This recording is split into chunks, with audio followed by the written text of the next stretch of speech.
After the longest government shutdown in history, San Antonio missions return to full operations.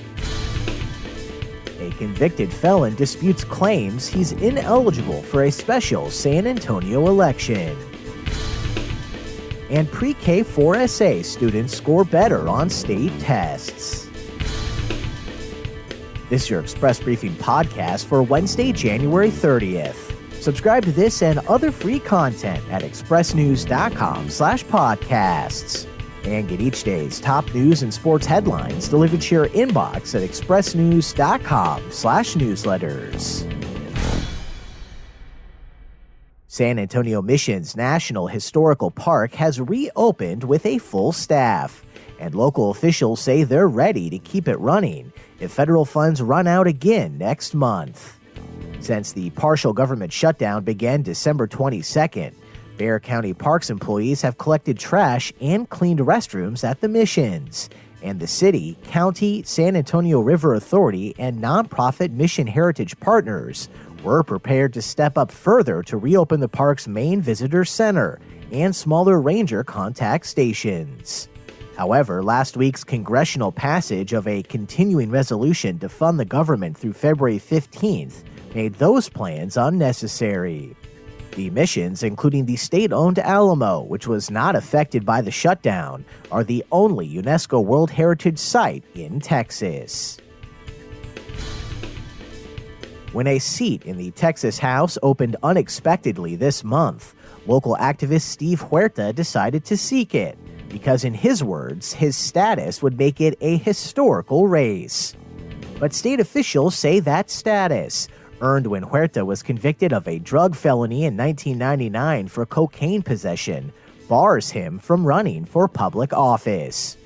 But despite that, on February 12th, Huerta will appear on the ballot for Texas House District 125, with officials noting that with the special election just 2 weeks away and early voting already taking place, it's simply too late to remove his name.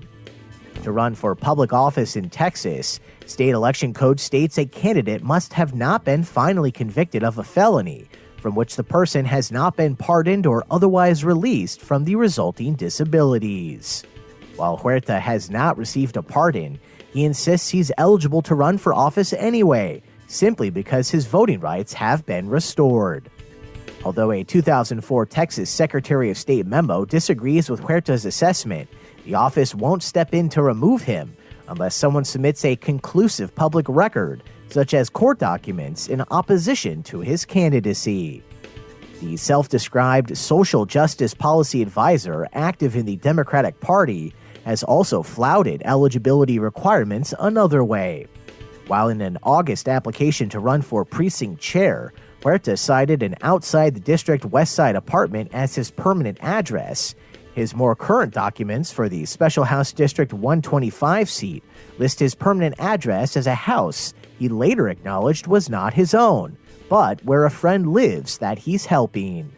While candidates for the special election seat must live in the district for at least a year before they file, like his persisting felony conviction, Huerta's shifting residency is unlikely to jettison him from the ballot. And students who attended pre-K 4SA in its initial year performed slightly better on the state's third-grade standardized tests than peers from other public pre-kindergarten programs, and both groups did better than those who didn't attend a public pre-K. The data comes from a new study by the University of Texas at San Antonio's Urban Education Institute that looked at reading and math test scores for the 400 students who attended pre-K 4SA in the 2013-2014 school year, as well as about 9,500 others in their third-grade classes who had similar demographics. Though the full study won't be released for about a month, Monday the pre-K 4SA board heard the initial findings. Graduates of pre-K 4SA boosted math and reading test scores in their classes, and measured as a percentage that met or exceeded the statewide average passing rates. Graduates of the city program led those without public pre-K by more than 11 percentage points in reading and 15 in math. The study also found that enrollment surged in other public pre-K programs starting with the 2013-2014 school year, findings that suggest the New City program created a surge of awareness about the value of early childhood education. The data also shows students who participated in pre-K 4SA and other public pre-kindergarten programs were also 2/3 less likely to be placed in special education.